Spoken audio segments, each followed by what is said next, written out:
Hey, so we're going to make a start. Assalamu alaikum everyone, and welcome to what we can expect to be a very intriguing and exciting evening.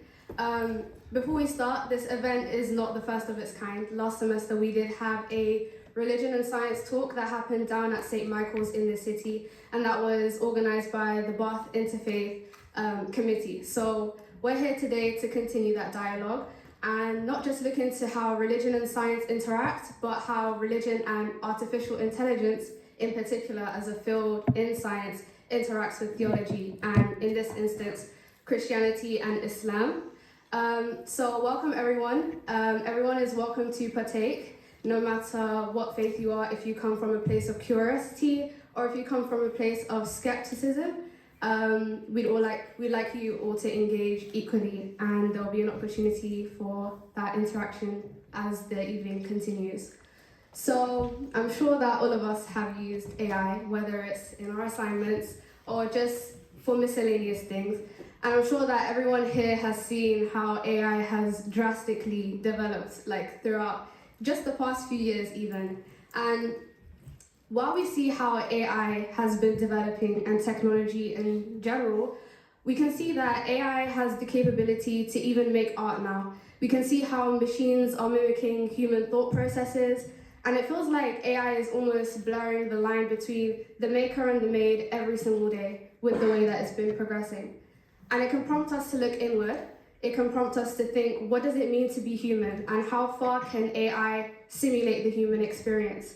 So we're here to discuss that today and how that ties into theology. And here we've invited our esteemed speakers.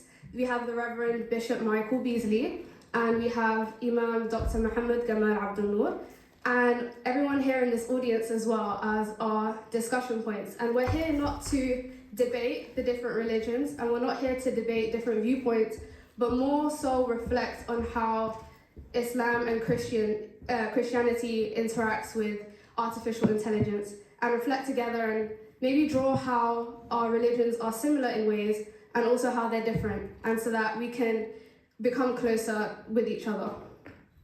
So once again, we invite you to spark your curiosity. We invite you to listen to intriguing narratives today, and just in general engage with an open mind and hopefully find some insights from Christianity and Islam, and also within yourselves, and how artificial intelligence plays a role in all of your lives.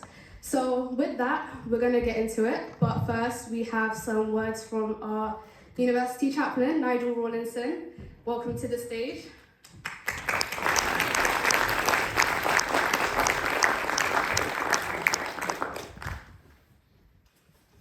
Great, thank you very much indeed for inviting me. It gives me great pleasure to be asked to open this event, Religion, Science and Artificial Intelligence, a discussion.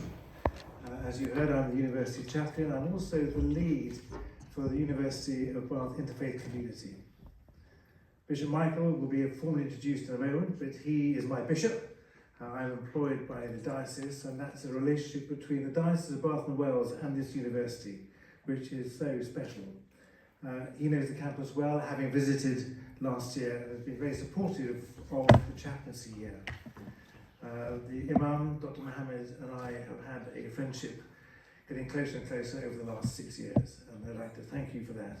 And that friendship has been born out of conversations, it's been born out of shared scriptural reasoning, it's been born out of pastoral care. And so thank you, and he'll also be introduced later.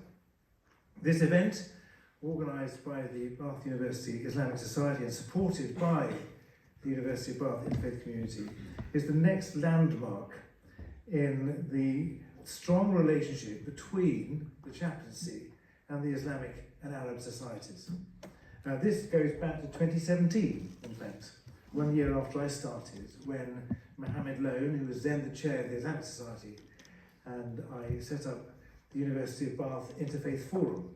That prompted by a terror attack that time in Westminster in London. And the idea of that forum was to promote understanding, shared ideas, simply to get on together, to be seen to get on together, to walk the campus talking together. That then grew into the concept of religious literacy.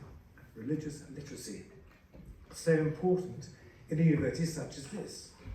It is crucial for our graduates who will go on all over the world to positions of leadership in whatever area of expertise they develop, to have this understanding and respect, to learn from each other, with no agenda. The forum had no agenda other than this. The whole thinking behind this, no desire to convert or change, is simply to understand common values, our shared humanity, our common ground, good friendships have been formed. And of course, behind all that is the mystery of the divine faith. How does that play into our lives? And the word interfaith is so much more than multi-faith. Anyone can do multi-faith if you provide a building with enough rooms and say, there you are, off you go.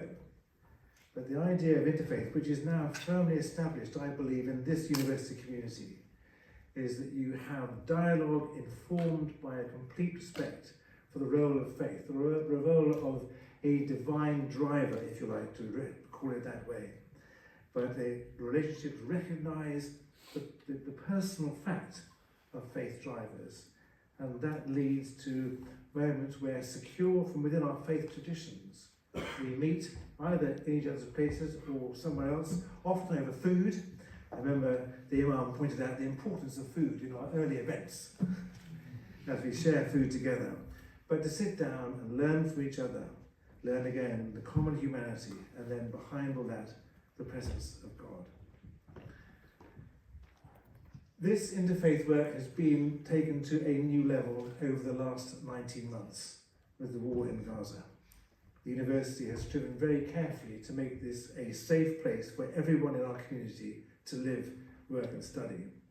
And the interfaith dialogue between every student group has been marked, for me, by a profound dignity I've met, a profound determination, a profound desire to look ahead, to do things differently for the common good of humanity. And a phrase I've often used, and I've used again tonight, was to meet tomorrow's leaders and to see, thank God, how things, please God, will be done differently, gives me hope. I'm quite old now. I mean that really seriously, and part of tonight is a fruit of that. I'd just like to acknowledge the role of the Lord Lieutenant, Mohammed Sadiq, who has also been very instrumental in the last year, helping me bring student groups together. Indeed, he was at a dinner we hosted 2 months ago with the Arab, Islamic and Jewish committees all together in one room. And so finally tonight, well, as you've heard, Ahmed and I and many others here were at an event in January in Bath. St Michael's by Waitrose was the location, and we listened to the first of this event, this first discussion between Bishop Michael and the Imam, and that was so good. And those of you who will know Ahmed will recognise that it was at the end of that evening that the idea of this event was born. Ahmed was hopping from foot to foot with excitement, saying, we must do this in the university. And so there we are tonight. It's a great pleasure to welcome you all and to thank everybody for organising tonight. Thank you very much indeed. Thank you.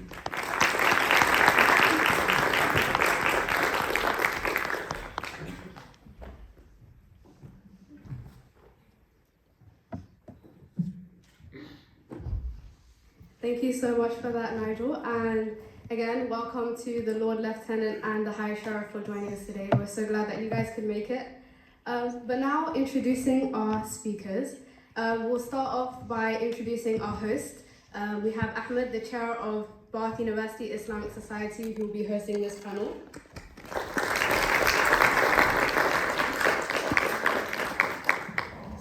And now for our speakers, we have the Bishop, the Reverend Bishop Michael Beasley, who is joining us today, who was ordained in 1999.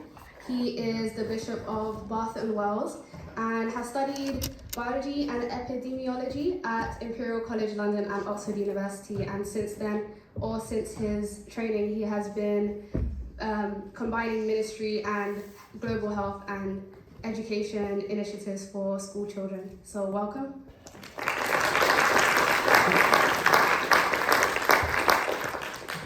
And then our next speaker, we have Imam Dr. Mohammed Gamal Abdelnour. He's the current Imam of Bath Mosque down in the city centre and is a scholar specialising in Islamic studies. He has graduated from Al-Azhar University in Egypt in Islamic studies and has qualifications in Islamic studies, philosophy and theology comparison. So welcome to Imam.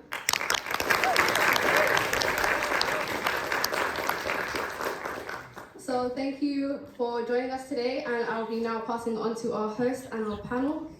So we'll start questions now. Thank you very much, Zainab. I'm honored here to be with the Bishop and the Imam in this panel. It's a pleasure and it's humbling me to be with two giants of our community here today. So thank you very much for this opportunity and accepting our invitation. First, we would like to start with a presentation by the Bishop and the Imam on the traditions on religion, science, and artificial intelligence. Then we will go with our questions of the panel. Then you will have an opportunity to ask questions. So please focus and don't be busy with the question because you will have an opportunity to write and ask your questions. First, I would like to ask the Bishop with his presentation. Thank you very much.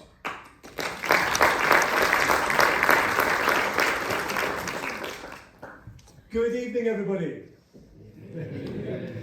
It's lovely to be with you here today in this amazing setting. So thank you so much for having me. And I hope tonight will be an exchange of gifts. I am very, very much looking forward to the gifts that will be offered by my brother Imam Mohammed and by you all. And I would like to offer you the gift of some thoughts that I have had about what a Christian perspective on religion and artificial intelligence might be. I don't claim to be an expert in this field, but I've been pondering this in the weeks coming up to tonight, and here's what I've come up with. I'd like to start by thinking, what is a human being? Not with a machine, like a computer. Because I think what we feel and know and understand ourselves to be as humans needs to be the starting place for how we think about AI. A human being is, in Christian understanding, a person made in the image of God. In the very first book of the Christian Bible, the book of Genesis, it says that we were made in God's image. And that has a number of consequences for the understanding that Christians have about what human beings are, what we are like. It means to be made in God's image is to be someone who is made with great creativity, just as God creates. It's to be made with rationality. We believe we live in a rational universe made by God, and so we reflect that rationality in ourselves. It is to be a person of love. A clear understanding of the Christian Bible is that God is love. And therefore, if we are made in God's image, then we are made to love. And when I say love, I mean that as love as a self-giving love that exists in relationship with others. We're also made to be persons.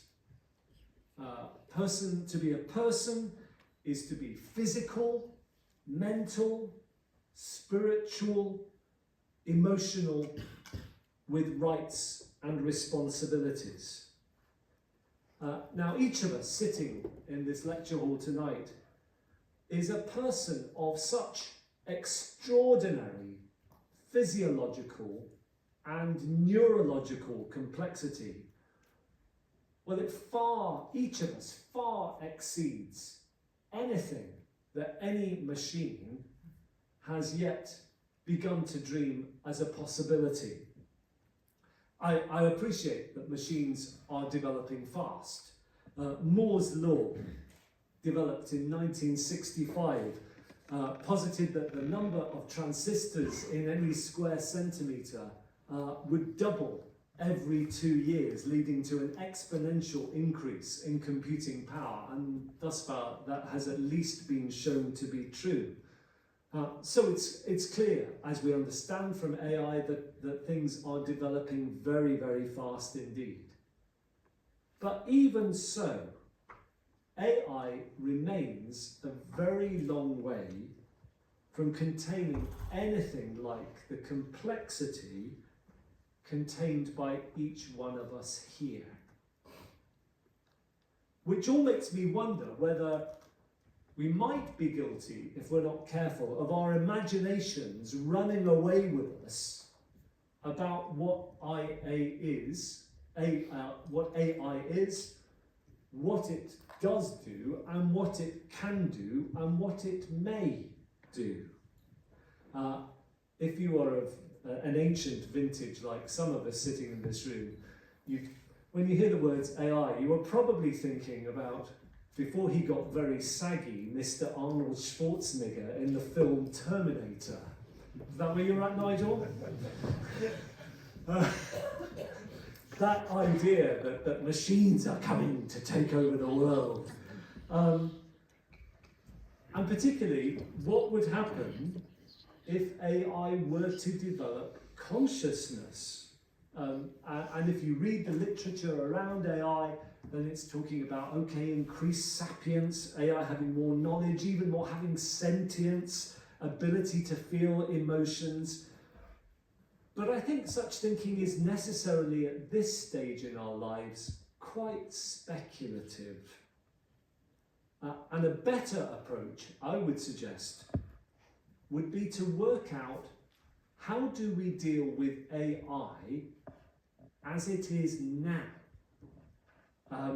And maybe if we could get dealing with it right now, that would set us on the right trajectory for dealing with it in the future.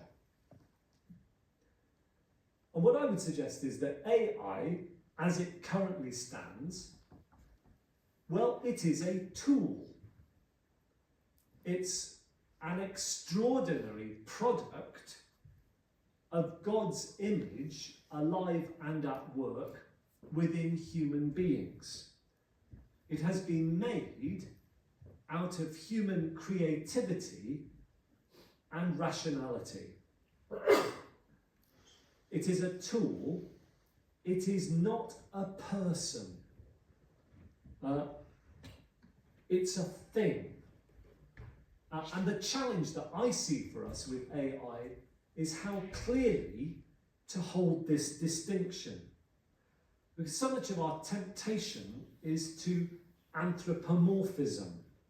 A few years ago, I attended a seminar run by a group called Equipping Christian Leaders in an Age of Science, which took place up at the University of Durham into AI. And it was very interesting to see a group of senior church leaders introduced to a room full of robots who were designed to look like small children and could be programmed to walk around the room and do various functions that we looked at.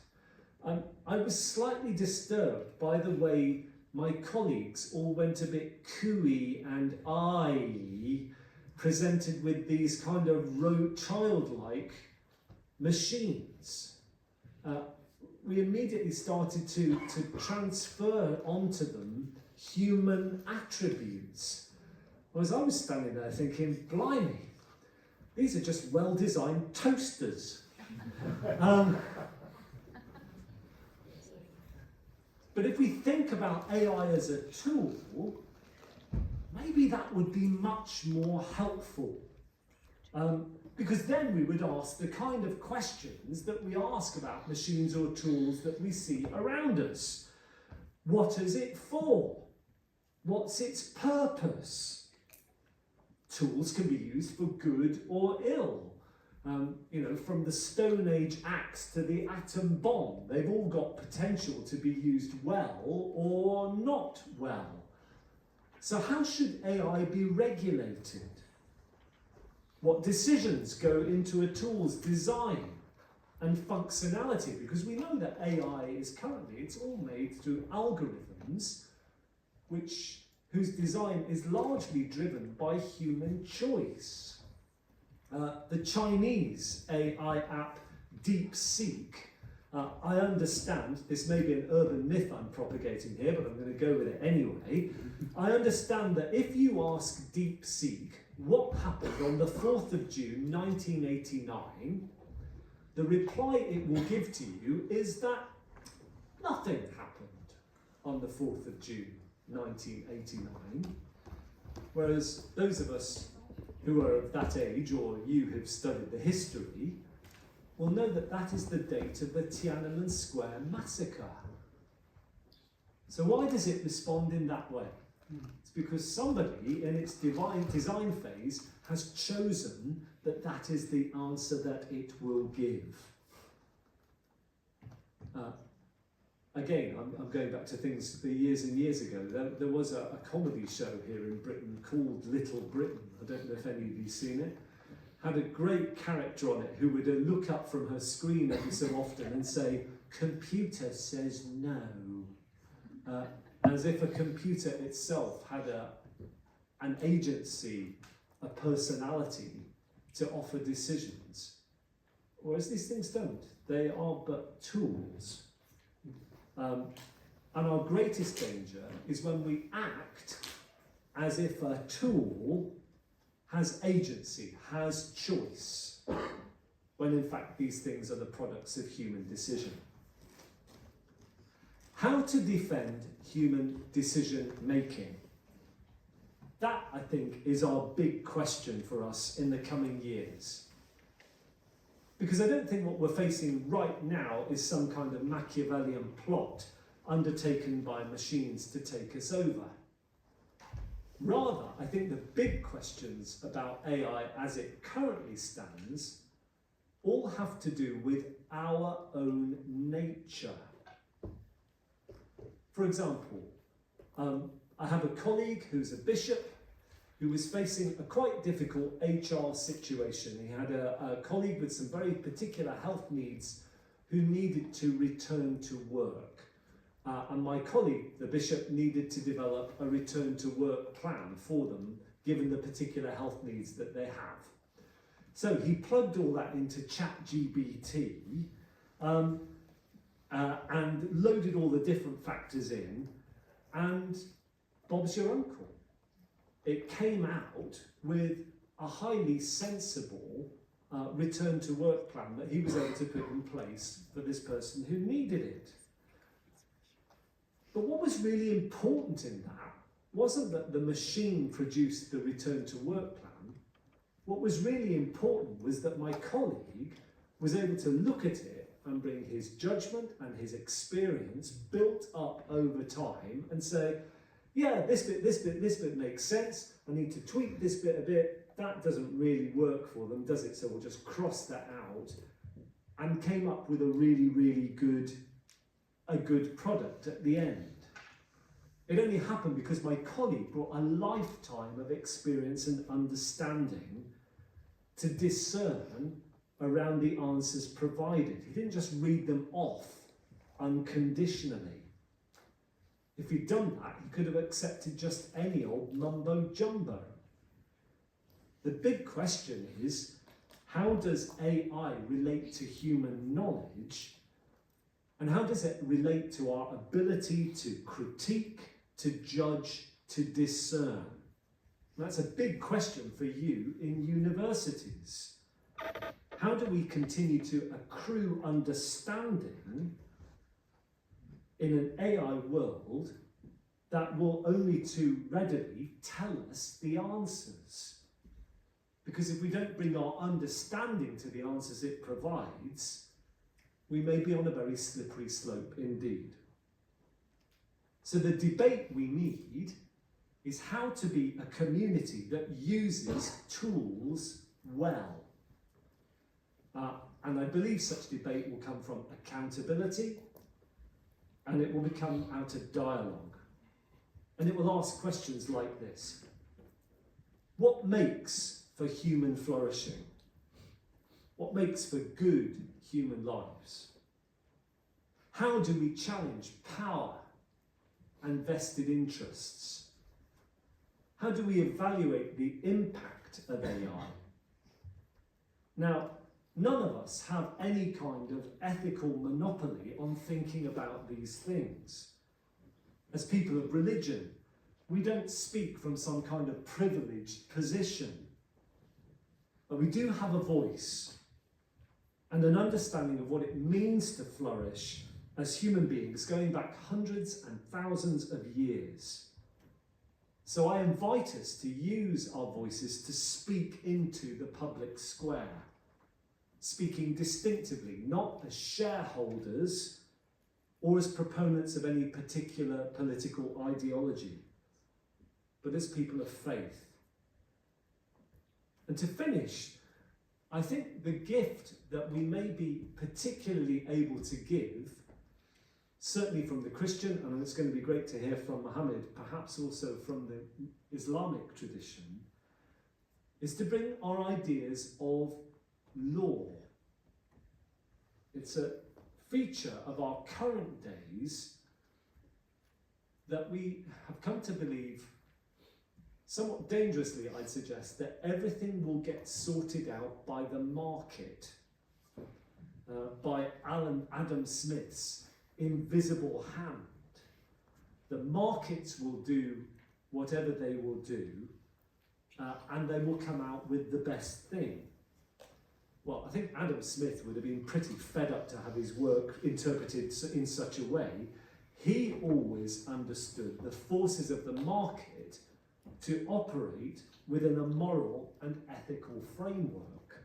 For him, the one he received from the Christian tradition. And an important part of that Christian tradition is the understanding that law is given for human flourishing.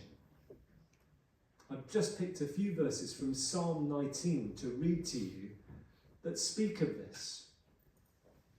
The law of the Lord is perfect, converting the soul. The testimony of the Lord is sure, making wise the simple.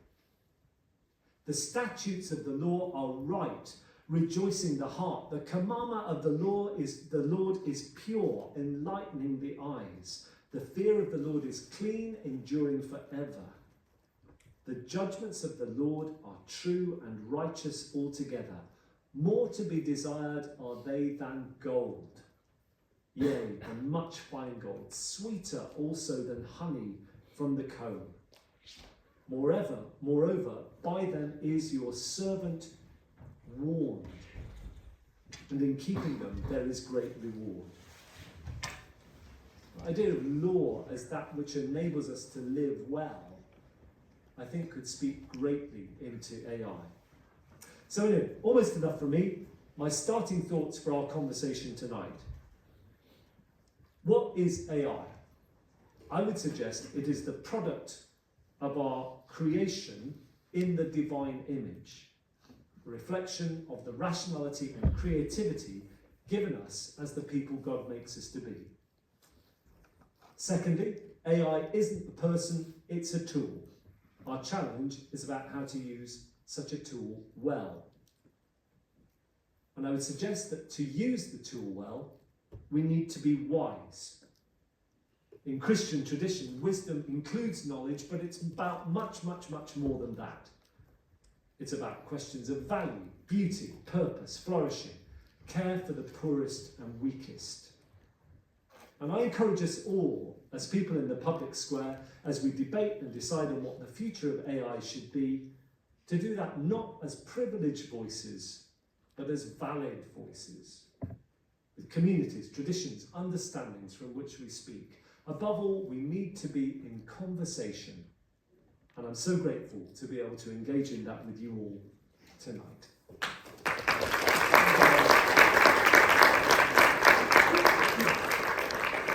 Thank you very much, Mr. Pinto, for the extraordinary presentation you gave us. I think after the Imam as well, we might need to just stop the panel and you guys answered all the questions. Should we go with the Imam with your presentation? Sure. Thank you very much. Bismillahir Rahmanir Rahim. I'm really fascinated by the amount of agreement I have with Bishop Michael. And that's the risk was going second. Sorry. No worries, no worries. But it speaks of the nature of the two traditions, really. Perhaps we can keep this for the panel. I want to start by thanking Bath University Islamic Society for organizing this wonderful event. Reverend Nigel for his great sense of hospitality, and Bishop Michael for giving me the honor of sharing a platform with him for the second time. The first part, as has been said, already started in the city center. We had a conversation on Christianity and Islam's relationship with science and civilization. I give much thought to the titles of my talks. Not only because titles often, carry the main idea or carry the content, but also because, more primarily because they literally carry the takeaway that we will leave with. My title is literally from means to meanings. From means to meanings. AI and the Islamic theology of technology. From means to meanings, AI and the Islamic theology of technology. And I have 3 points to make in my, those 10 to 15 minutes or so. My first, I know Bishop Michael started with a point of definition, which is a very important point, really. But I want to start with a point of analysis, followed by the question of what the fake challenges are, and I will end with another question that is, what is the real challenge that AI poses? The point of analysis, which is my first point. I'd like to begin not by analyzing really AI, but rather by analyzing ourselves.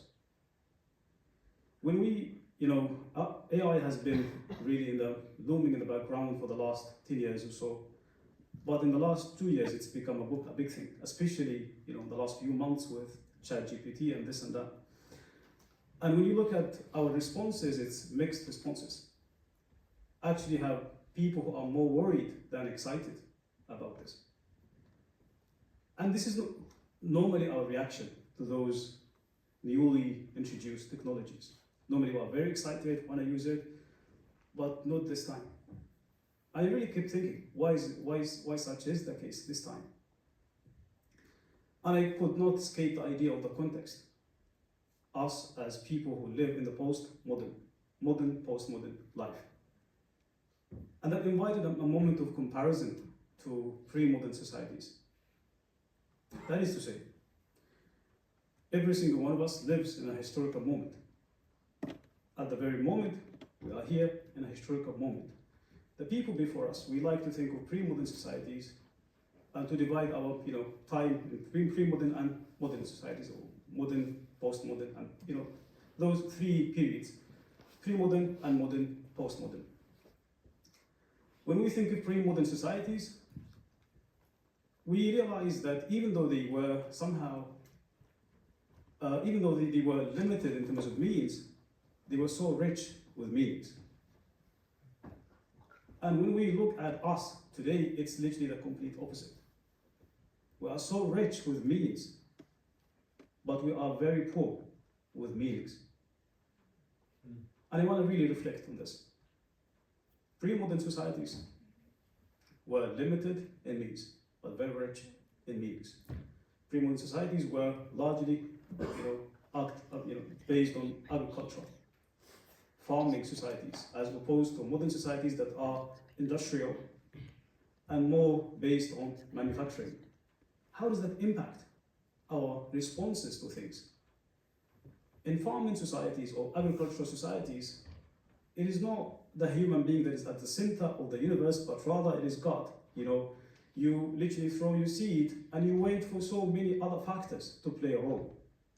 Could be weather, could be fertility, could be, thousands of other factors that would define the product and the harvest.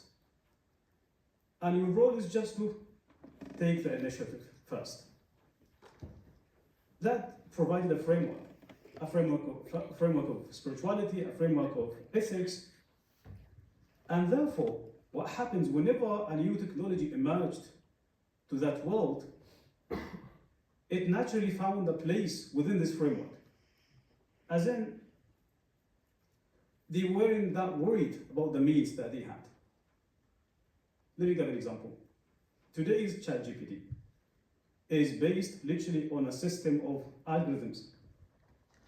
This algorithm system literally goes back to a devout Muslim scholar who is Muhammad ibn Musa al-Khwarizmi. And you can connect. Algorithms is literally taken from his name, al-Khwarizmi. This man, when he came up with this, introduced the idea of algorithms, it was literally introduced within a specific framework.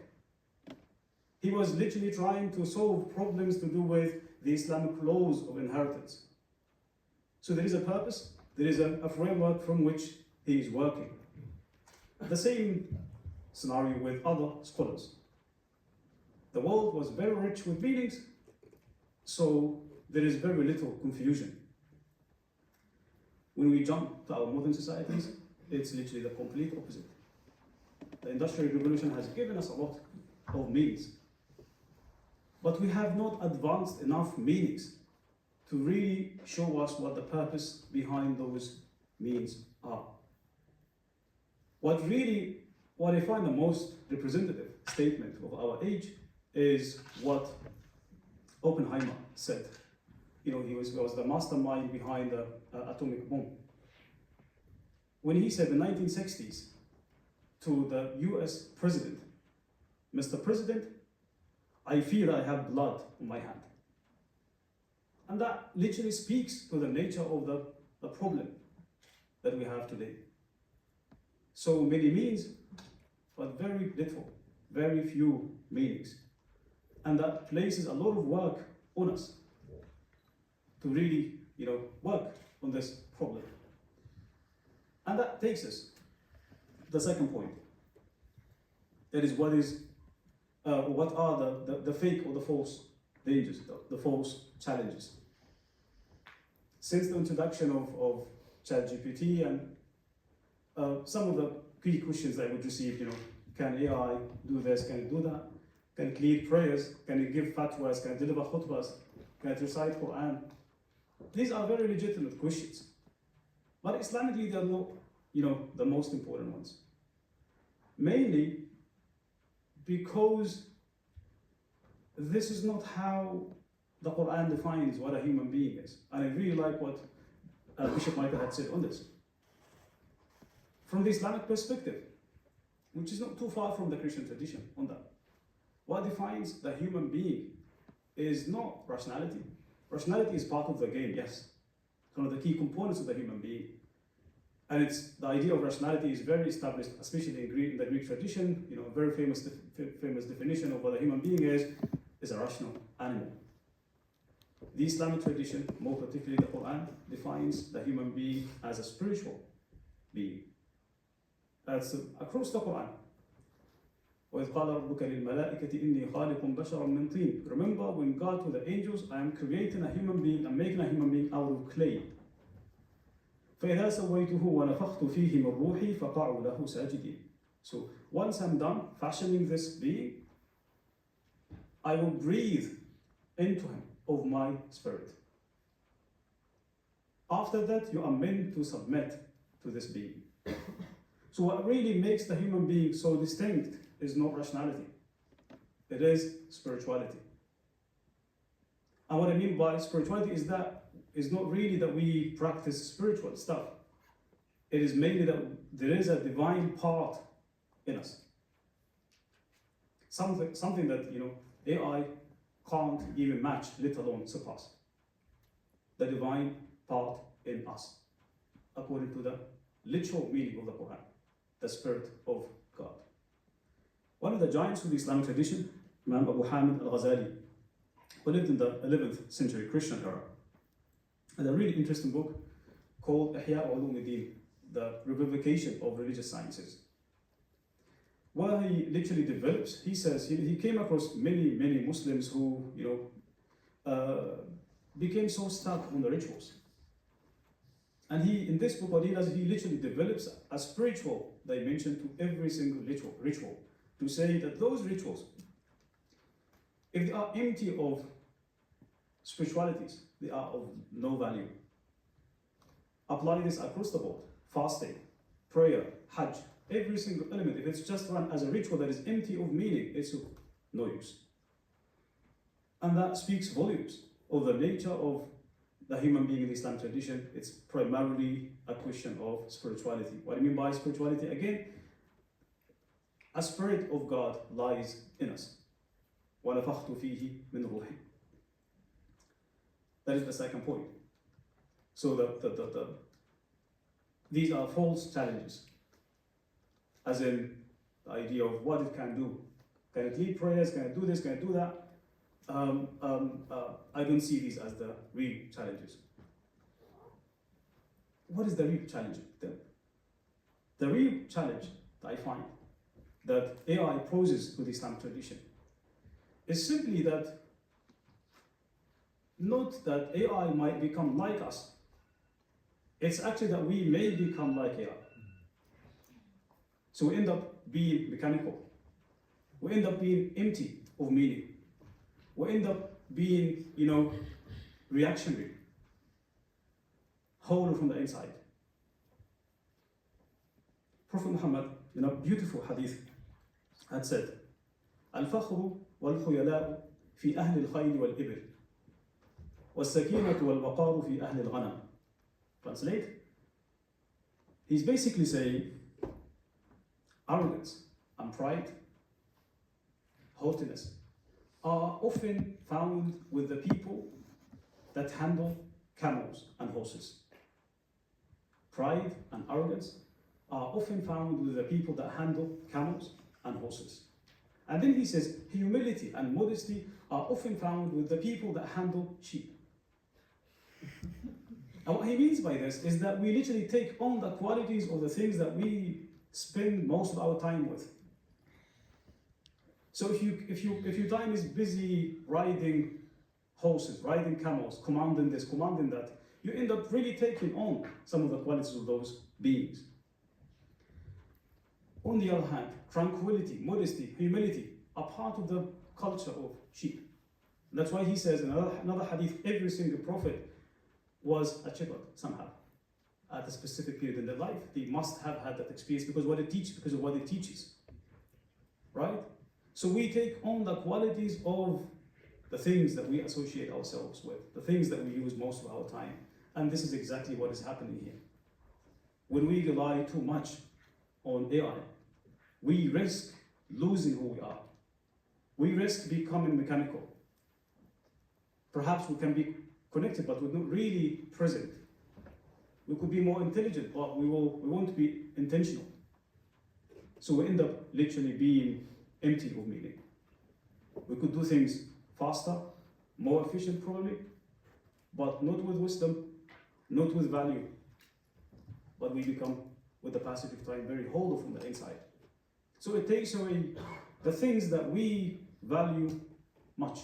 That is meaning, the idea of meaning. It's taking meaning away from us. The skills that we may even develop. Think of us like in the not too distant past, like to write an essay, right? You must come across, you must go through a lot of courses, classes, to just write a simple essay.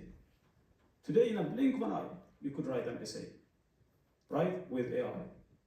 Where is the skill that you've gained? Where is the soft skill that you've gained? It's gone.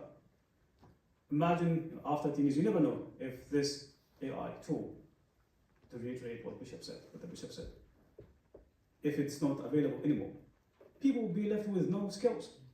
Mainly because they have become too obsessed and too reliant on one single tool. We've already seen this with ourselves. I am someone who uses PDF most of my time, right? And something I realized that to me, what suffices is just to have control of the PDF document. The moment I have it, I don't, normally I don't, sometimes I don't really read the book. And in my mind, as long as I have access to it, that's it. I read it, whenever I need it. And that takes away from the quantity of my reading and the quality of my reading. And this is a small tool, that is PDF readers. Apply this to AI and what it can do to us. So imagine, just think of the meanings that it can take away from us.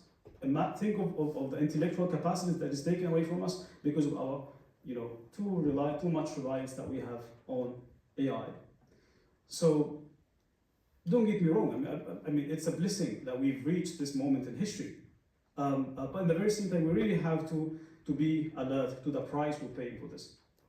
And instead of asking the question of what AI can do, what it can do, what it can't do, I guess reversing those questions would be more appropriate. As in asking the question of what should I do with this tool? And what do I lose really if I use this tool? What is the price I'm paying for it? And to feed those means with meanings. So to reiterate, this is literally the idea I began with, meaning, moving from means to meanings. Feeding meanings into the means that we have within our hands. I'd like to end with this, and may God guide us to the right way with which we can use this tool. And thank you so much.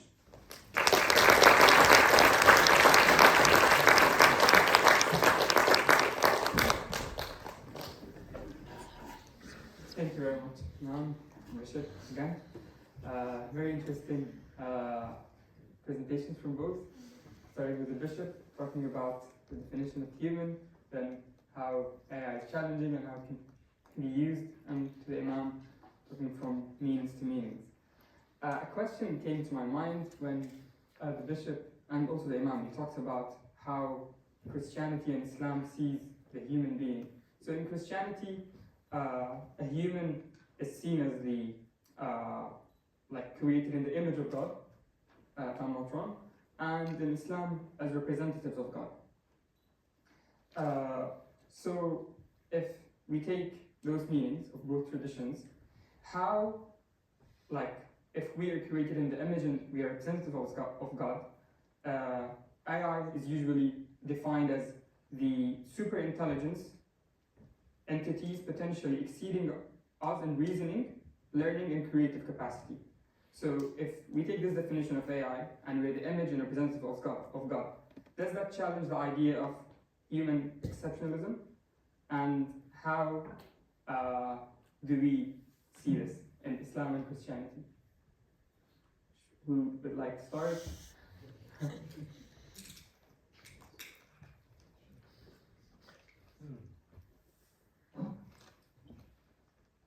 Andrew.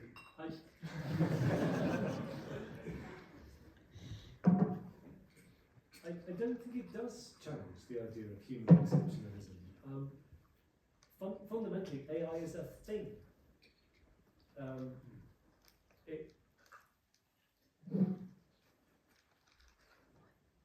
It can't know what it is to act in self-giving love. It doesn't know what it is to have. I'll repeat it. I haven't got the microphone. I don't think it does challenge the idea of human exceptionalism for me, because AI is a thing.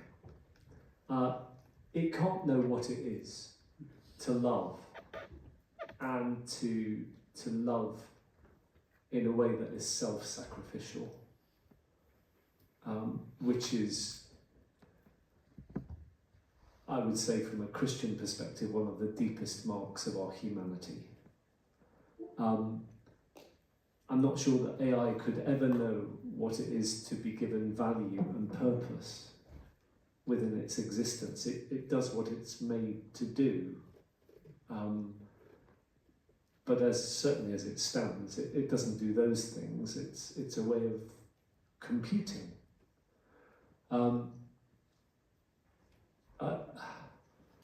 Therefore, I just don't think it comes close to the full meaning of what a human life is about. Yeah, it can do lots of stuff, as Mohammed said in that amazing presentation. But there's a fundamental difference between doing and being. We're not made to be human doings, we're human beings. And therefore I think those questions of how we are as beings, AI is fundamentally different because it doesn't get to be in the same way as we get to be. Thank you very much. Bishop, I really can't think of a better way to express this. We're not really a human doing, we're human beings, absolutely. If I follow the line of my own presentation, I mean, what really defines the human being at essence is not rationality, is not the mental capacity, but rather spirituality, and that divine breath that has been breathed into us. We have been made in the image of God as well, and if we establish all those factors, then there is no comparison to begin with.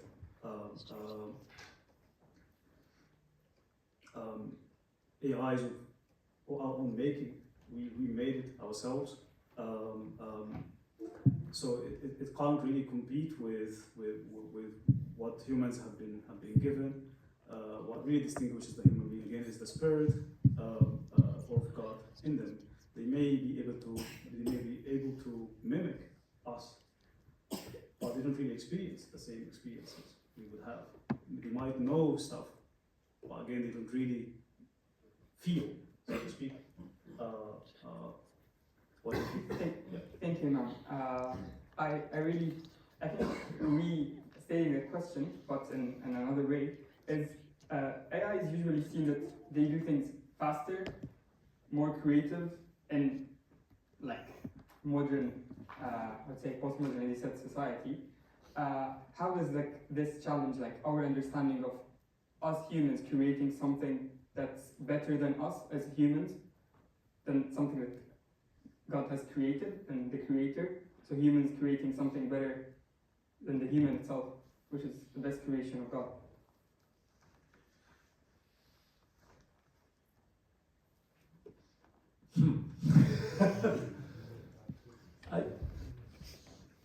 I don't see AI as being better than humans. It may be faster at some tasks. My pocket calculator that I had in the pre-chip age could do sums faster than I can. Yeah. That's always been the case with technology. The spinning jenny helped people weave cloth faster than they could do by putting the shuttle through the loom by hand. But that's not what humanity is about. I think it's in the nature of technology to be faster, but the nature of humanity is to be so much more than that. And as Mohammed has said in his talk.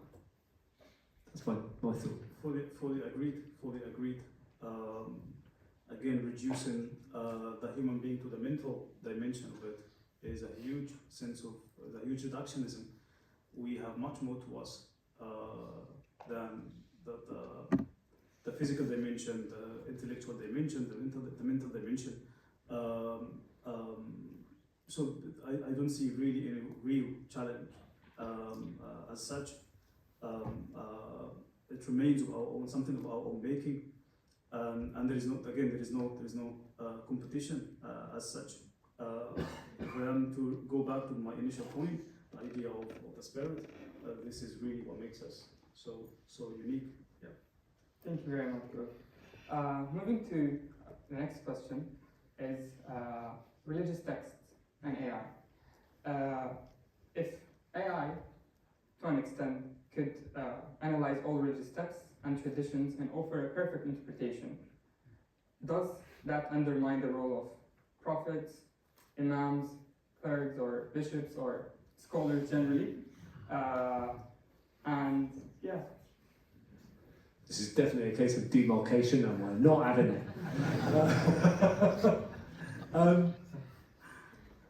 No, of course not. And as Mohammed has said, isn't it extraordinary that as human beings we understand ourselves to be made out of clay and yet God breathed his spirit into us. Isn't that amazing? And I can't speak for the Islamic tradition, but the Christian tradition is that we are promised the gift of God's Holy Spirit pouring into our lives each and every day. And in the gift of the Spirit within us, then we meet the living God, the Word of God in Scripture. And that can only but be a highly contextual, immediate encounter happening in real time, in real flesh and blood, with real people.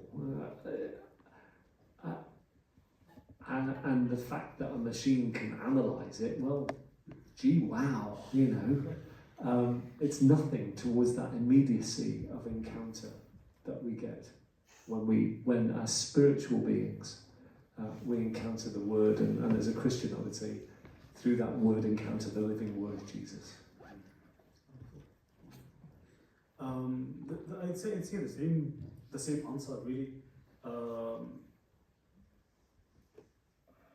Let's take the Quran for example. When it speaks of itself, it says, "Inna fi dhalika ladhikra liman kana lahu qalbun aw alqa as-sam'a wa huwa shahid." The Quran is a reminder only to someone who has a living heart. أو ألقى السمع وهو شهيد, or someone who listens attentively. That is to do with the Quran itself, right? Can AI do that? Perhaps can recite, but it can't engage, it can't reflect on it.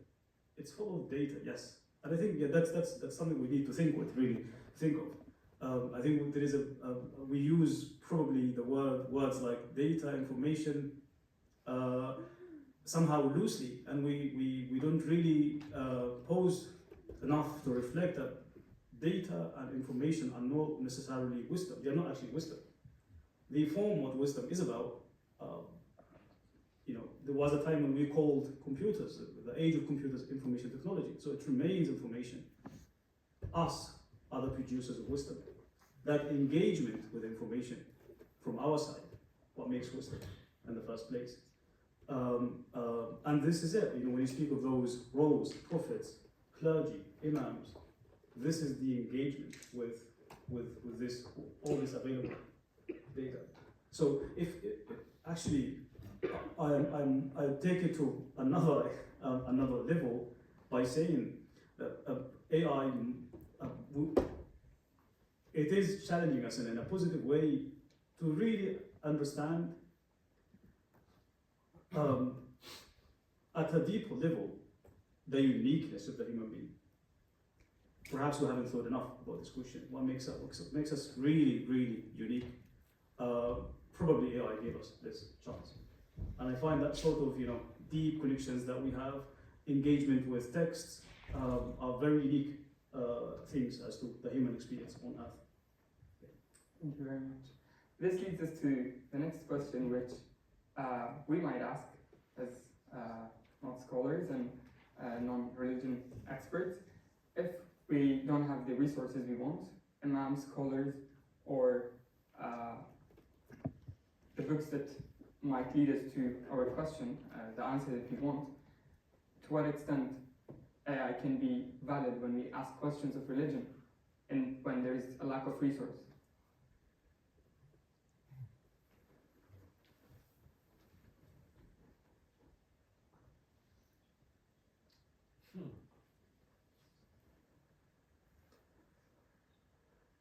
That's quite a hard one, because as both of us have said,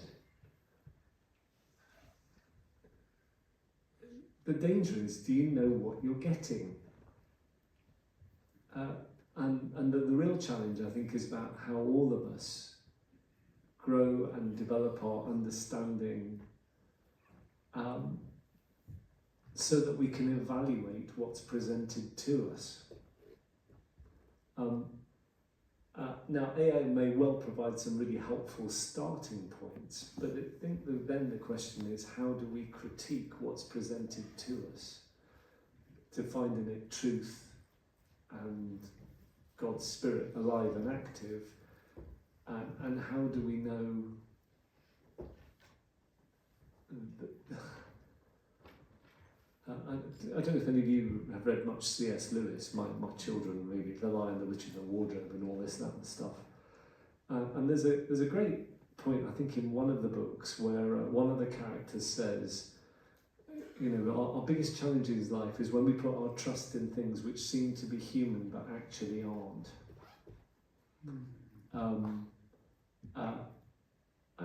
And therefore, I think the question for me is, AI is a fantastic tool, but the question is, how do we critique it and test it so that we're not being sold something which is fallacious, false? And I think that's the enduring challenge that we're going to have. This is incredibly interesting. It was going, you know, the bishop cited C.S. Lewis, who was an Oxford professor in the 1960s, and I had him in mind as I was going to answer. C.S. Lewis has a really great book called Mere Christianity, and in this book he talks about, you know, how deeply personal the relationship that the Christian develops with God, which speaks almost of the same nature, how personal the relationship is between the worshipper and God. In the sense that this is something, you know, I talked about us being mechanical instead of being natural and personal. So if we go back to a machine or an app or program, this is exactly what we're talking about when we say mechanicals. There is no space for, you know, that personal connection.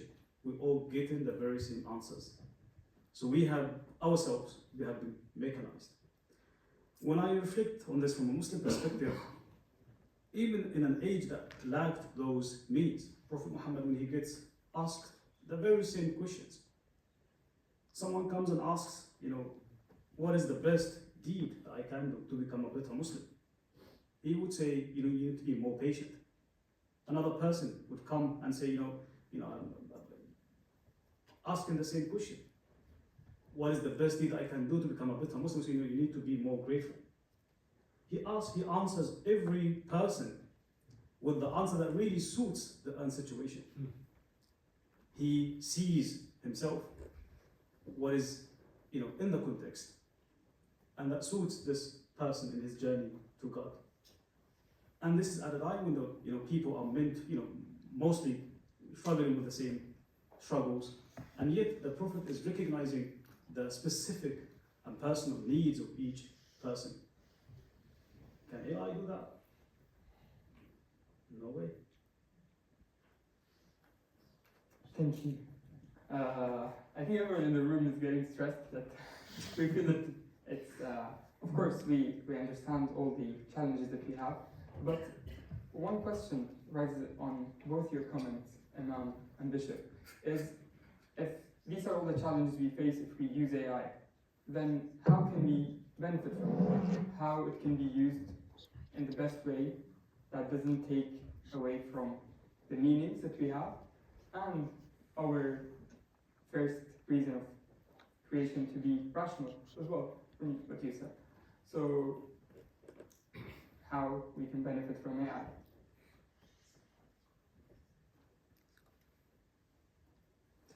I think for me, it's when we use it as a tool and use it well and use it for good. Let me give you an example of where I've been impressed by AI. I have often travelled in many different parts of the world, and I have to say, there's that point when you're going through airport security and your suitcase, your hand luggage is going through the X-ray scanner, and you look at the man who's supposed to be scanning it and they look as if they're half asleep. Have any of you had that experience? I find it slightly worrying, personally. I would like somebody who's very alert and really paying attention. So I would much rather, in many parts of the world, have an AI airport scanner which is going to spot any firearms in any or things going through the scanner when bags are going through that. I think that's a great use of AI. I'm thoroughly in favour of it. Or radiography, or drug design, or the things that make for human flourishing. Those are the things we should be using AI for. And it's an excellent, it's this amazing creation of human rationality. It's how we use it for good. That's the question. Absolutely. Along the same lines, I'd say connecting means to means. If I use it this way, is it leading me towards a valid and a beautiful meaning, a good meaning, a good value, things that we really value.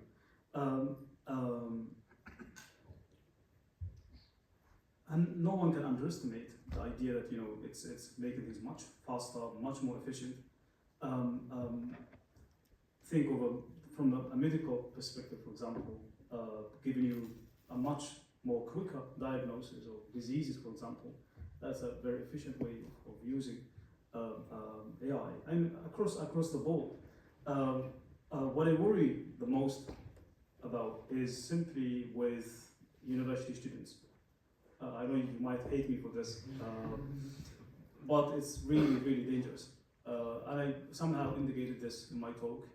Just writing a simple essay, learning how to write an essay is not an easy thing, especially for those who, actually even for native speakers of English. Writing a good academic essay takes time. You do courses, all this is gone as soon as you learn how to, you don't even learn, you just put, write me an article on this, write me an article on that. And that's a really, really high price that we pay for that. I'd say, yeah, it would be very useful for convenience, absolutely.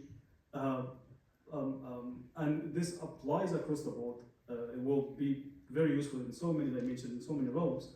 But again, always pose this question: what am I paying for this? What am I losing as I can't choose this tool? If only we stop having this sort of functional understanding of things. I really want this job to be sorted and that's it. No, I really need to ask a more normative question. Should I be using it this way? That's it. Otherwise, no one can. It's very useful. It's making our life much more comfy, yeah, definitely. But again, it comes with a high cost. If we just pause for a moment to think, what am I paying for this? That's what we need to think with. And just think of a time, for whatever reason, hypothetical perhaps, but if the whole technological system collapses, we'll be left with our own skills, right? And if this takes 10 years or something, many of us would have lost all those skills. So we would remain, this is what will stay with us by the end of the day, what we have developed ourselves, the soft skills that we invested in. Thank you very much, Imam Bishop. I remember last year or before, it was during exam seasons, and it was on the news that ChatGPT was down, and all students were, I think, going crazy about it. But the only thing here is there is different types of use, and I think the university have now a criteria of how to use ChatGPT in terms of if it's ideas or phrasing stuff or how it can be used. But I would like to ask you, Bishop, and the Imam as well, how do you guys use ChatGPT? And if you use it, for what do you use it? It's a personal question, so... Barely at all, but I'm conscious of something I do want to use. I just think there are various things where it can offer me a fantastic starting point that would save an awful lot of legwork. So an example of when I've used ChatGPT, I'm a trustee of an organisation, and we needed to recruit a new chief executive for that organisation. And it was really, really helpful to feed into ChatGPT what the organisation does, what it thinks is most important, what it's trying to achieve, what it understands its purpose to be, who we are, what are our priorities, what are our values, all those kind of important things about the organisation. And then we pressed the button which said, could you write us a chief executive, please, a job description for our new chief executive? And it produced a brilliant first draft. It was great, but it was a first draft. And it was a first draft that needed a lot of work and critiquing on it to get it to say what we really wanted it to say. But it was I could see the value of it then, but it only had value because I could bring to it a much greater and richer understanding.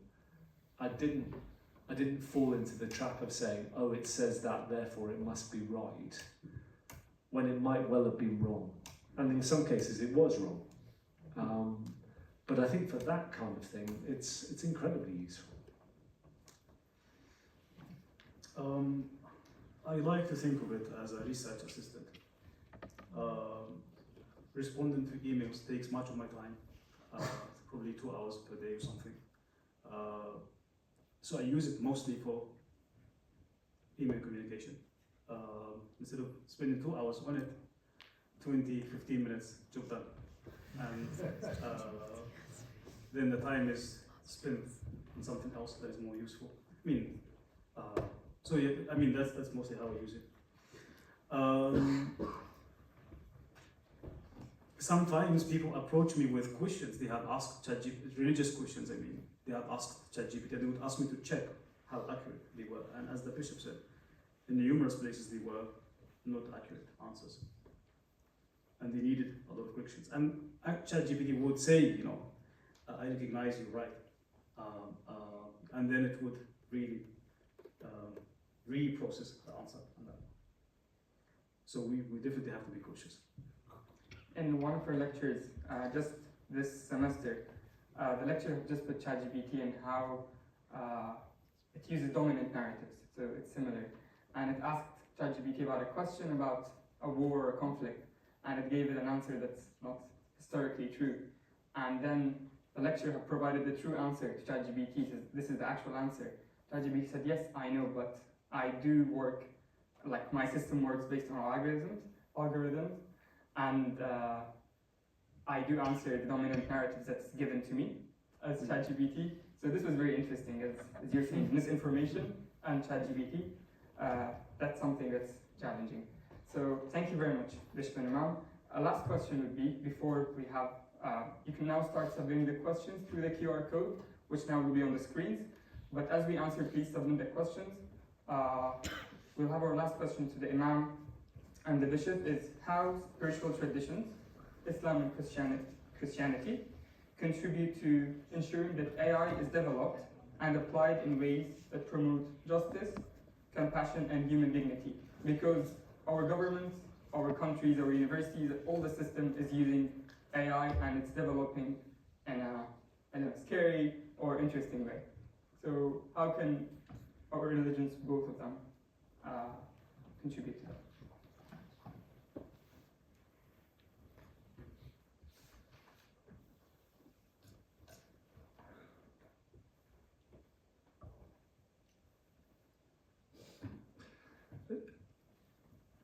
I think a big part of the Christian tradition I come from is always to ask the question, what impact will this have on the weakest, the poorest, the most vulnerable?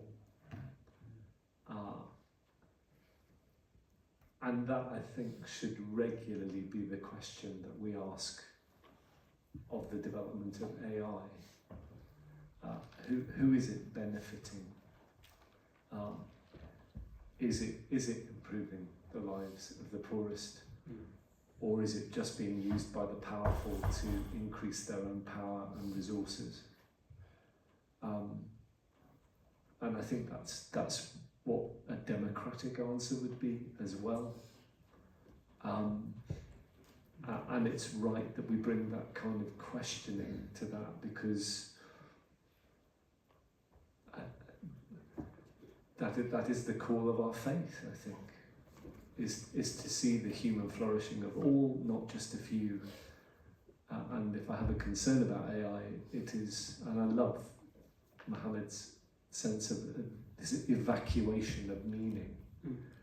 That if we just become means, and it goes back to what I was saying about the free market. You know, if there is no meaning in the free market, it's a very scary world.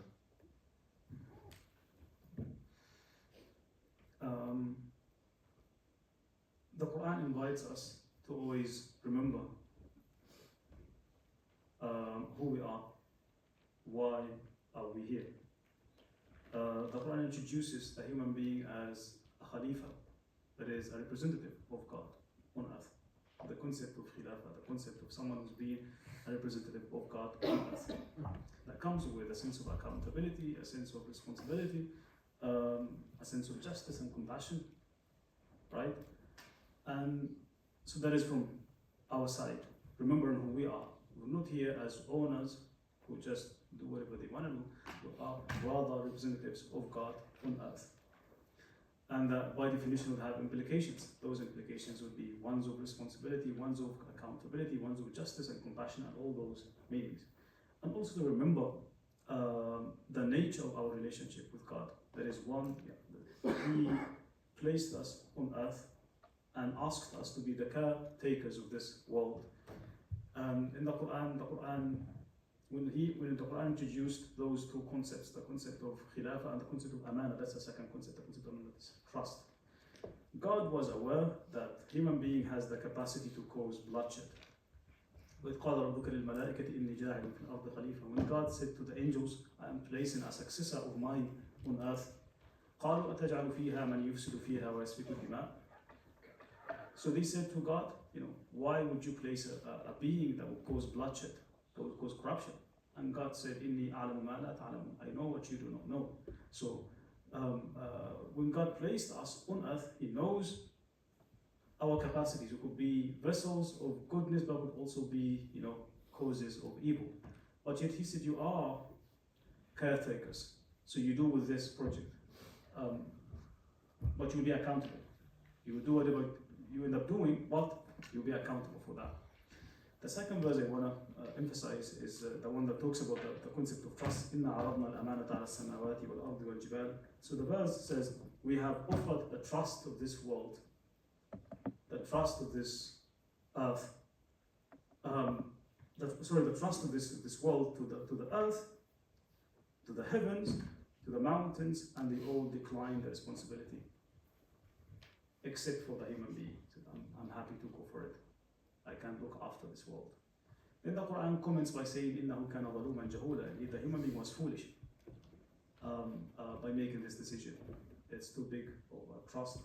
So just reminding ourselves of who we are here. Therefore, we are accountable, we are responsible. We should use it with compassion, with justice, providing meanings to those means simply. Yeah. Thank you very much, Imam. Thank you very much. We'll have just 1 minute until you guys submit all your questions, and we'll continue from there. Thank you very much. Just 1 minute inside the room, please, until we finish.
The first question that we will ask is actually leading from Imam's point, was talking about that God trusted us with earth, and this leads us to one of the questions from the audience, which asks, how do we mitigate the climate side effects of AI?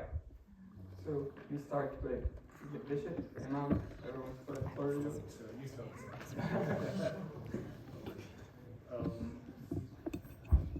How do we mitigate the climate? How do you mitigate the climate side effects of AI? The climate side effects of AI. This is literally part of our experience as human beings living in the industrial age, I'd say, which comes with a lot of challenges. Many of those challenges are to do with our consumption of this world, the way we use stuff. If we are to remind ourselves again of who we are, our place in the universe, especially believers, I'm being reminded of a conference that was held in America in the 1960s, when climate change became a big thing, started to become a big thing. Up to this very moment, the Industrial Revolution was always blamed for this. It's the agricultural age did not really witness much of this destruction, but only when the machine replaced the human being somehow, we started to see the effects of this destruction. A man, I can't really remember his name, but he came up with a really compelling thesis. He actually said, we're not the only ones to be blamed for this. Actually, monotheistic religions, Judaism, Christianity, and Islam are also to be blamed. And he makes this argument on the basis of how the three religions view the earth as something that God has submitted to the usage of the human being. The human being is being viewed as a living being that is somehow superior to any other creature, and this whole world is at their hand, and therefore they end up doing whatever they want to do with it. The author was not really dismissing the idea that the Industrial Revolution had added to it, but he's saying, even religious believers, they have a big responsibility because they have somehow contributed to this culture of consumption. I do believe that religions, more particularly monotheistic religions, have a lot to offer in this regard by way of really revisiting and re-looking into themselves. How do we, is this really the case? How did this view of the world, things being submitted to us as the best of God's creation, how does that reflect on us, on our attitude towards the universe? If I am the master of this world, right? How does that impact on how I made it? Mainly a very consuming culture. And then the next question would be, okay, how do I limit this? How do I remember that I am a trustee here? Which is a big concept. So I'd say just revisiting our relationship with the world, remembering who we are on here.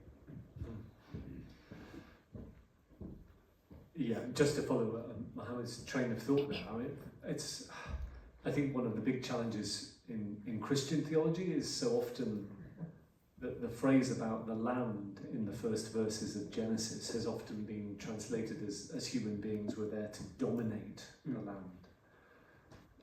Whereas I think I understand that if you look carefully at the Hebrew, it says that we are there to serve the land. And that's a very different idea, and I would say a much better theology. But to answer your question about the climate effect of AI, I don't know if you heard this morning on the radio, it was saying about how much climate, how many greenhouse gases are produced by AI seeking to replicate being human, by saying please and thank you and stuff like that, and its interactions with us. It said all that extra programming is pumping out tons and tons of CO2 as a result. So maybe we could stop it being polite. Because, and again, I think that to follow the argument I've been making, I think if it wasn't polite, we'd recognise it for what it was. Whereas I think this anthropomorphism that it lulls us into is really dangerous, and it's ecologically unhelpful as well. So let's stop it being polite. That's my answer. Thank you very much. Thank you. Another question from our audience is, if the further development of AI compromised the belief people have in religion, would you still be willing to use AI?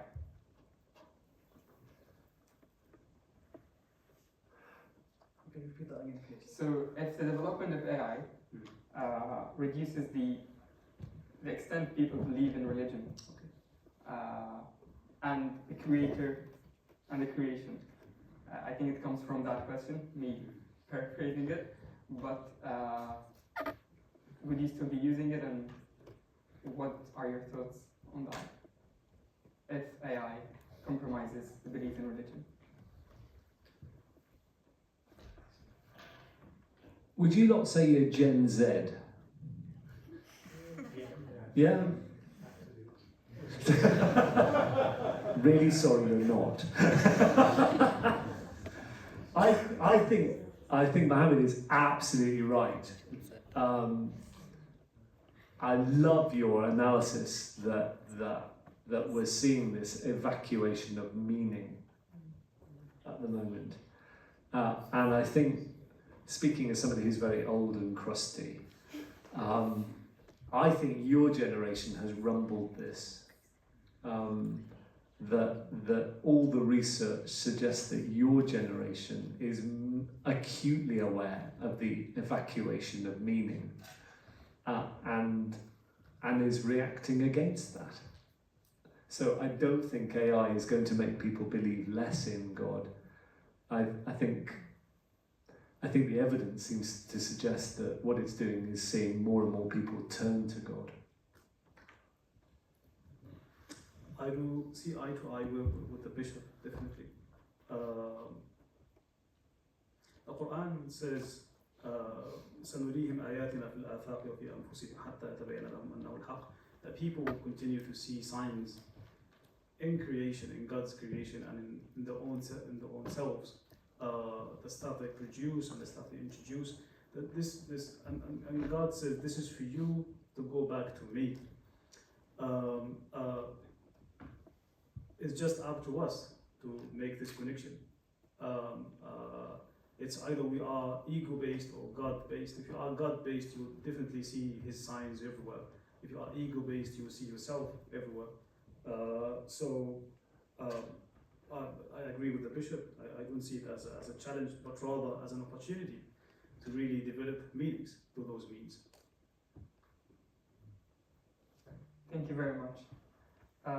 Another question is, AI is making us, probably, do you think is making humans more lazy as well? And if it is, do you think this is an issue with the human themselves, that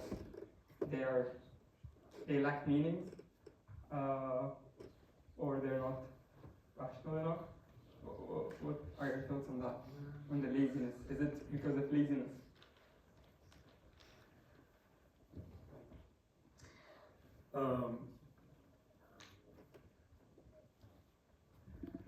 The Quran has one of the sins that are least talked about is the sin of luxury. The Quran tells us, whenever a prophet would come with a message, the luxurious ones, the rich ones, would be the ones that oppose the prophet. If I'm not mistaken, Pope Gregorius, who was in the 7th century when Prophet Muhammad was sent, was the one, please correct me if I'm wrong, Bishop Michael, the one who really, was the one who introduced, or the one who talked more deeply about the concept of luxury or luxuria in the Greek tradition as one of the sins. And luxury is not per se a sin, but what it leads to. So in this context, it does lead one of its ramifications or implications that we become so lazy. And I was just talking about, us just being too reliant on it, not investing in our own skills, soft skills, and that, so we become absolutely lazy. So that's why one needs to really be aware of this. Very amazing, thank you. It just goes back to both of your speeches, seeing it as a tool, and you saying also, Imam, that finding meaning in what we do. So thank you very much for this. Another question is, how is rationality and spirituality different in order for us to almost define AI to only having the former? One second. Okay, again. How is rationality and spirituality different in order for us to almost define AI to only having the former? Subsequently, linking the previous talk, what stops AI from being the next stage evolved?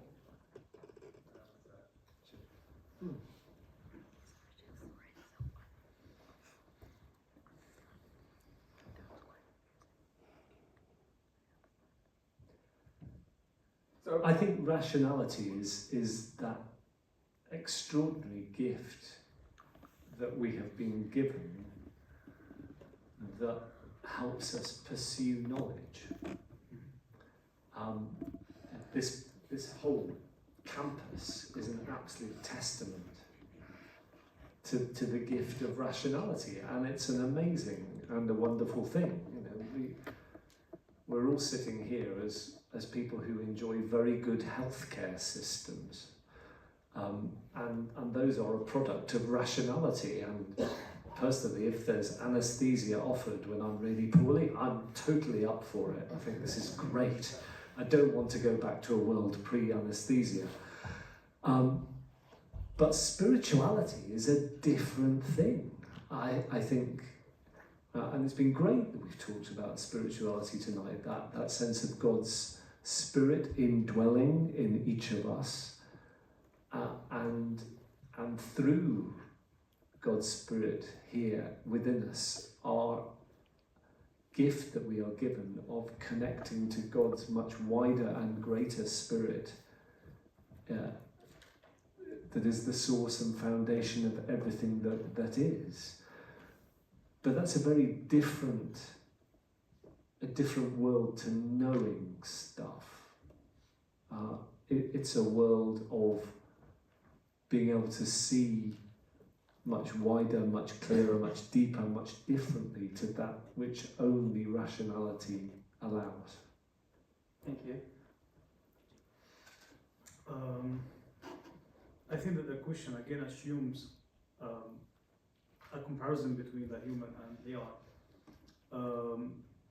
which is a comparison that does not really resonate with me. We are the creators of AI. God is our creator. He bestowed upon us that spirit. We have no capacity to bestow this on AI. Unless if God decides to bestow AI with his spirit, that's Allah's question. I can't think of something like that happen in the future. AI developing a sense of spirituality, because it does not develop. We have not developed it ourselves. It has been bestowed upon us. Why do I assume this question is coming from this side? Maybe because I know this. Yeah. It does not resonate, mainly because again it's a gift of God that has been bestowed upon us. We have not developed it ourselves. We have developed AI. So it's our work. It's not, there is no space for comparison. Thank you very much, and Imam, to the very interesting talk. Finally, I want to end this panel with a brief, I would say, summary.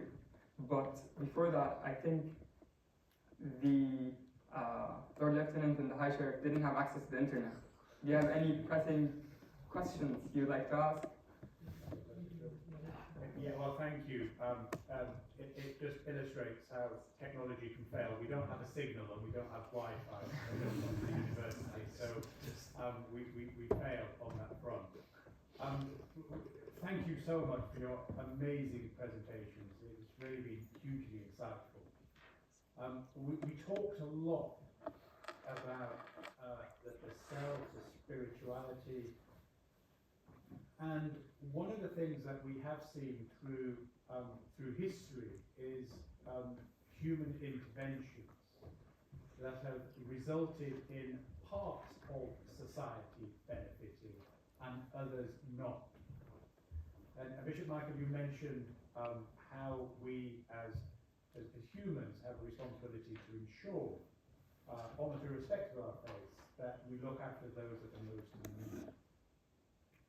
And one of the consequences of AI could be that through the desire to be much more productive in industrial terms, that we end up using AI to substitute the work that currently humans are doing. And as a consequence, as we saw through various iterations of technologies being introduced, you see that there is an increase in those that become poor. And as a result of that, we then find that communities and society starts breaking down. And I wonder what, as respective leaders for your faith, you feel your responsibility is to help ensure that we're not introducing something that's going to have potentially significant consequences on the society that we live in.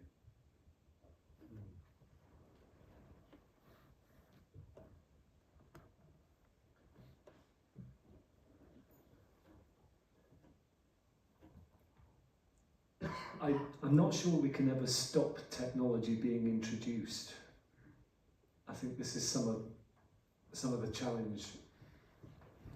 If you think about our own country and think about the Industrial Revolution that happened here in the United Kingdom, that was a whole series of rapid technological advances which were almost unstoppable in their day.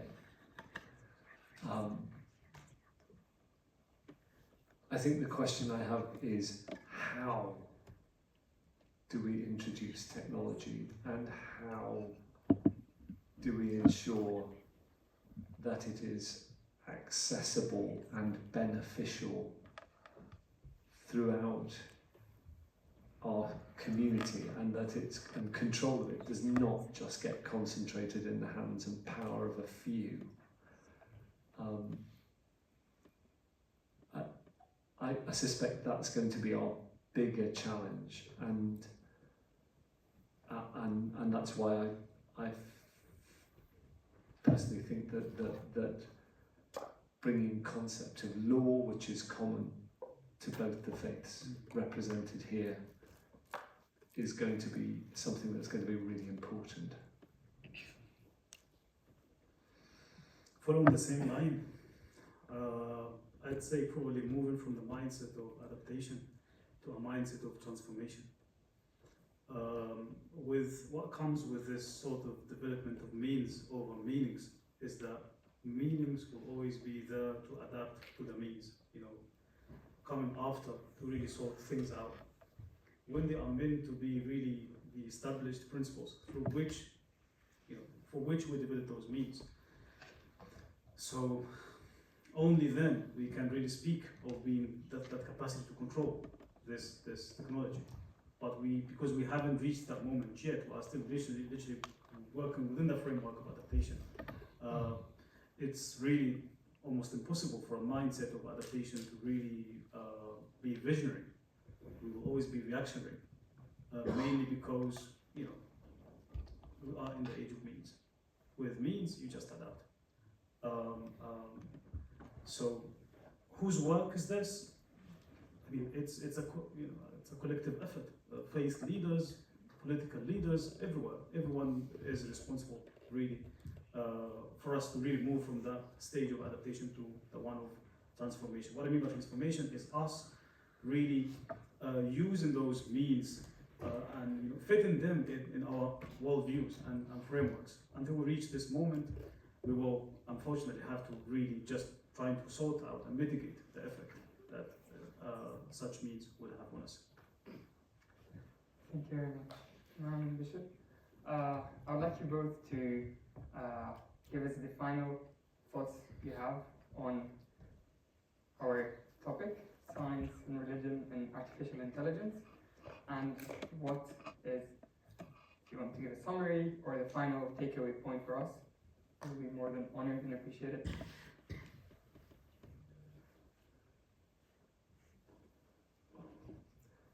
I won't seek to repeat everything that's been said here. I think what is remarkable though is, hasn't it been amazing how much almost complete convergence there is? I think I could have been out in a cafe with my best mate talking it through. And that gives me real hope and encouragement that yeah, we are, our faiths are in many respects very different, and we are very diverse in backgrounds and expectations and understandings. And yet what we've expressed here tonight is a deeply held common humanity as we seek to address this innovation that now confronts us. And I'm excited that we've found almost complete common ground.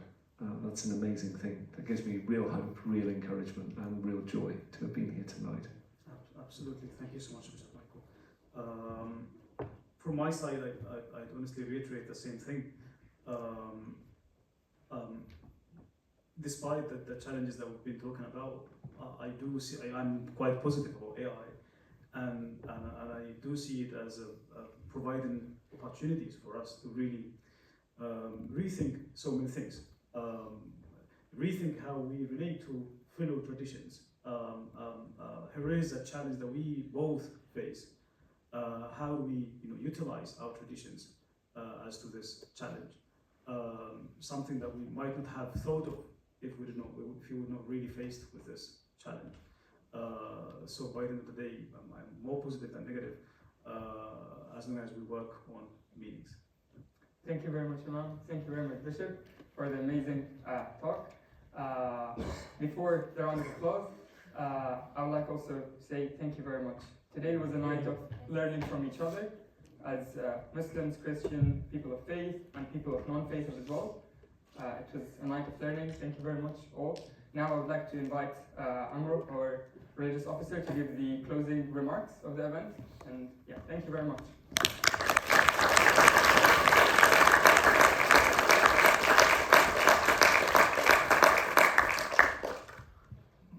Thank you, everyone.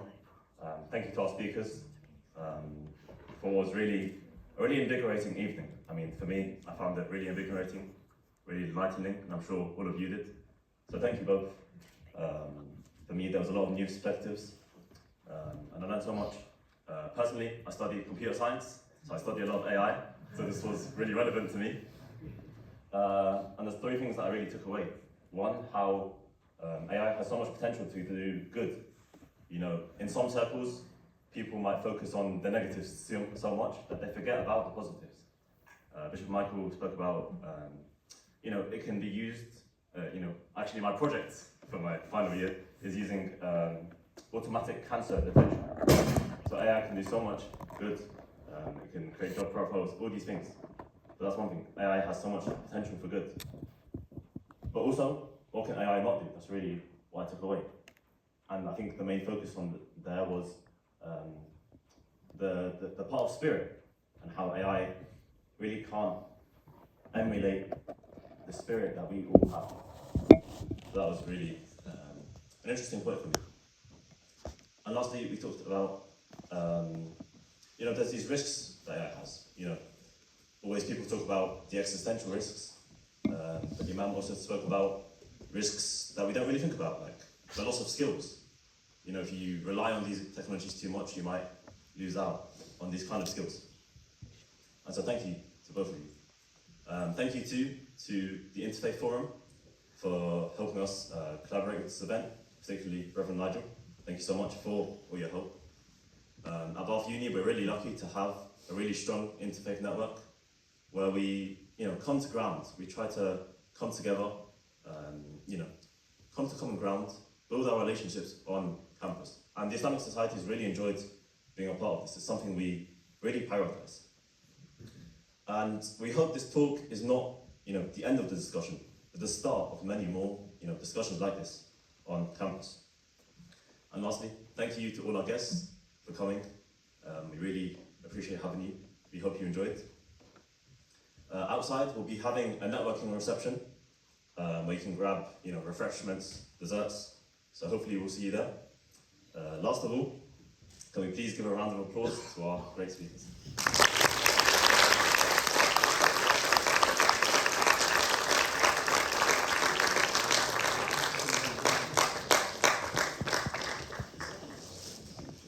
Should we all take a picture? Please, yeah. If we can ask our photographers to come to the front.